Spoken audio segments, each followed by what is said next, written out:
All right, joining me now on Inside TBT, the head coach of La Familia, Tyler Ulis. Welcome to the show.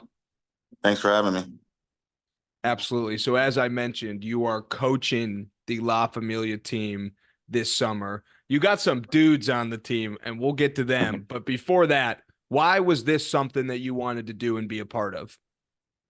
I think just being around the program over the last 2 years, helping out, Coach Cal and the younger guys. It's just fun. It's fun for the fans. It's good for these older guys to finally come back and play in front of these fans and, just get that Kentucky feel again. I'm happy to be a part of it, happy to coach these guys who I've played with, who are older than me or I've played in the pros with. That's going to be really important for me, really special, and I think we'll have a lot of fun. This is obviously a unique situation for you where you're going to get to coach, former teammates like you mentioned, and then also, former NBA dudes. So who are you most excited to coach and have an opportunity to, basically help get better this summer?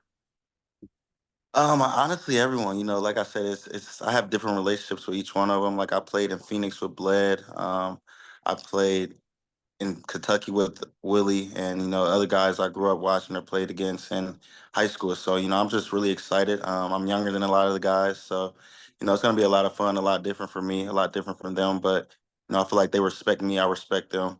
So, it'll be a good time. We'll have a lot of fun.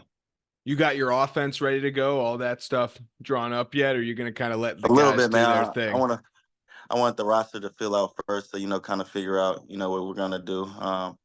But those are pros. I don't have to do much. Those are guys who I play with, and that I know their game. I trust them, so I feel like they won't need much from me. Just a few things here and there. I'm not going to tell you how to do your job, but I think the Bledsoe Cauley-Stein pick and rolls will be pretty lethal. What do you think the crowd at Rupp Arena will be like? Not just the whole game, but when that first like Bledsoe to Cauley-Stein alley-oop, Bledsoe three, like what will this place be like for TBT?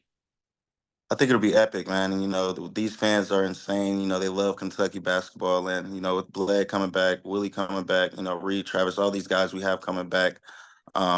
It's just gonna be insane to see. They haven't played here in years. I talked to Deron Lamb; he hadn't been here in about 10 years. So just coming back and playing in front of these fans and them getting to see these guys up close again, it's gonna be electric. It's gonna be like no other.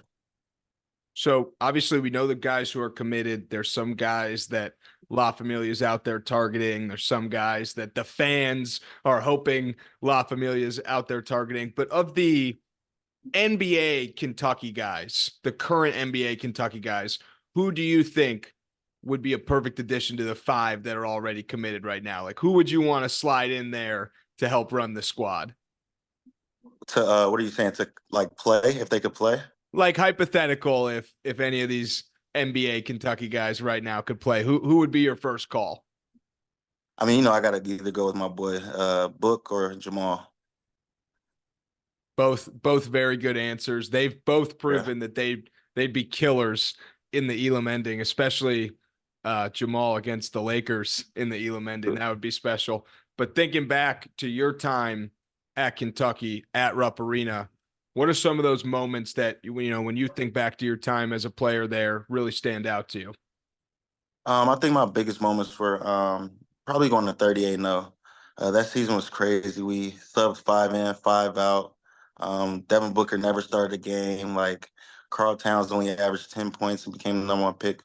I feel like that's what we learned to be, real basketball players and, share the wealth. You're always going to play with the great players. So, we learned to gel with each other, share the time. We all succeeded from it.